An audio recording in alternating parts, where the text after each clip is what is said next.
The next bill on the calendar for today is Senate File 4171. The clerk will report the bill.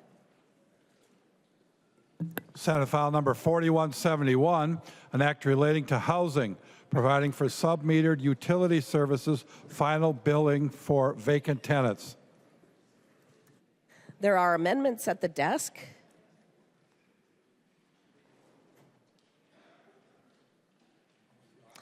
I will go to the author, the representative from Itasca, Representative Igo, to explain the bill.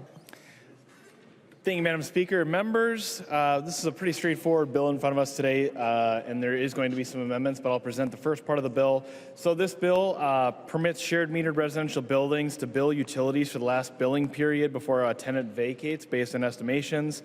It's also going to require landlords to offer digital payment of rent to provide alternative methods of payment if they can't afford or if they can't figure out how to use the digital methods. It also is going to prohibit additional fees beyond admin and late fees for these services. So it's kind of a cleanup bill to kind of help streamline how our landlords and tenants interact with each other. But again, there's going to be a few amendments that were agreed on through working with the multiple stakeholders that work in landlord-tenant law. So I think it's best if we get to those amendments, we have some discussion on that, and then I'll give a final presentation on how we got to this bill. Thank you. There's an amendment at the desk. The clerk will report the amendment. Dotseth moves to amend Senate File number 4171, the first engrossment. The amendment is coded A2. Thank you, Madam Chair. Members. I recognize the member from Carlton, Representative Dotson, to your amendment.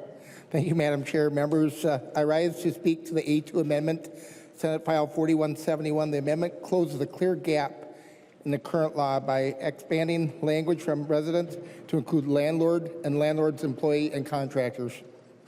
Right now, expedited eviction is only available when one resident endangers another, but at the same time, threat is direct at maintenance workers, property managers, or contractors.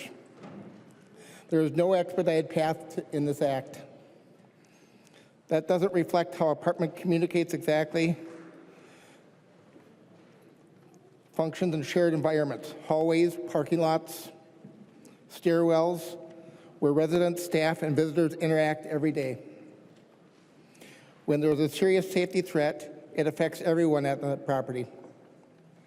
This amendment allows expedited actions when a resident threatens or harms anyone present, not just another tenant, while still maintaining strong safeguards, a sworn affidavit with specific facts, judiciary review, tenant right, tenant service timelines, and penalties for misuse.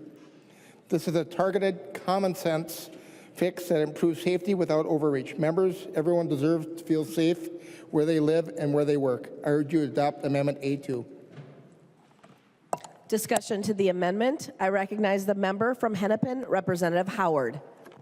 Members, I would encourage a yes vote. This is one of the amendments that's part of our agreement on this landlord-tenant package. Specifically in this one, I want to call out the work of Representative Gbadje and Representative Kozlowski for working to tighten up this language in a way that we're more comfortable with. I would encourage a yes vote. Any further? I recognize Representative Igo. Thank you, Madam Speaker. Yes, just want to add this is, again, a good amendment. Simply put, everyone deserves to be safe at home, and this amendment is going to help us make sure that tenants across our state can continue to feel safe at home. I encourage a yes vote. All those in favor of the amendment say aye. Aye. Those opposed, nay. The motion prevails and the amendment is adopted.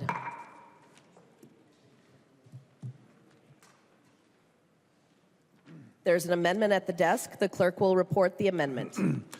Hussain moves to amend Senate File number 4171, the first engrossment. The amendment is coded A1. I recognize the member from Ramsey, Representative Hussain.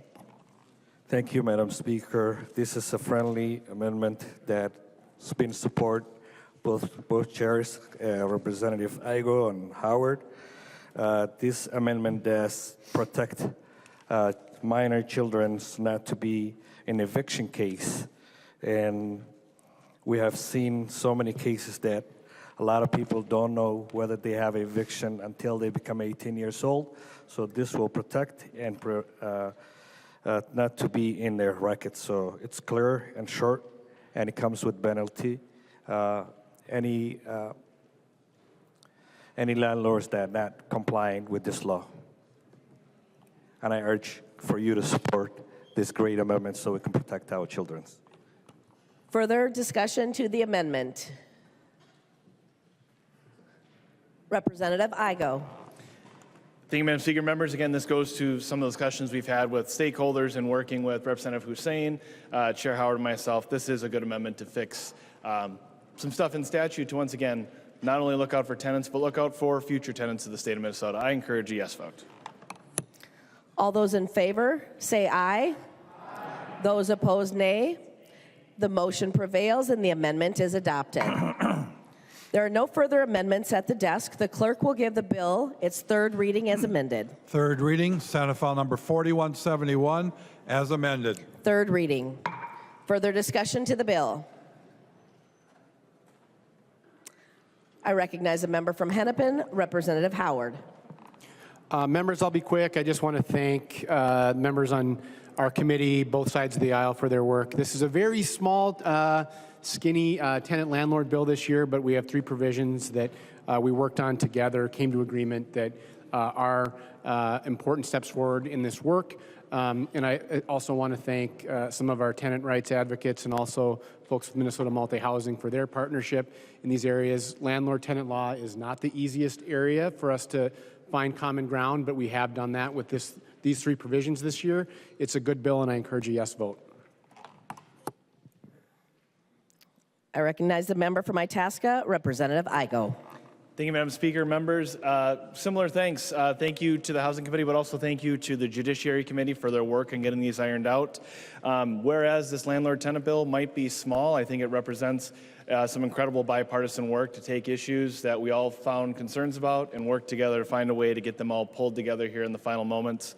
I want to thank again the advocates like Homeline, Legal Aid, and Minnesota Multi-Housing for working with all of us members, and a special thanks to Representative Hussein and Representative Dotseth, who really did a lot of work to make sure these amendments were in a place today to put into this bill. So this has really turned into a great little package, a bipartisan package that's going to make the lives of landlords and tenants better in the state of Minnesota. Thank you. The clerk will take the roll.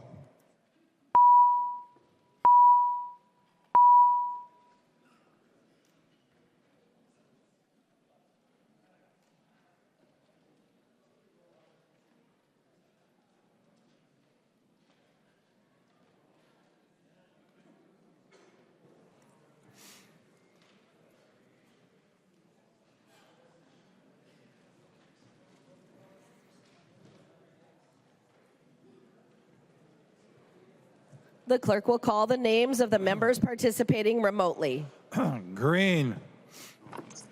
Green votes aye. Green votes aye. McDonald. McDonald, aye. McDonald votes aye. Momani Hiltsley. Momani Hiltsley, aye. Momani Hiltsley votes aye. Perez Vega. Go ahead. Perez Vega, aye. Perez Vega votes aye. The clerk will close the roll.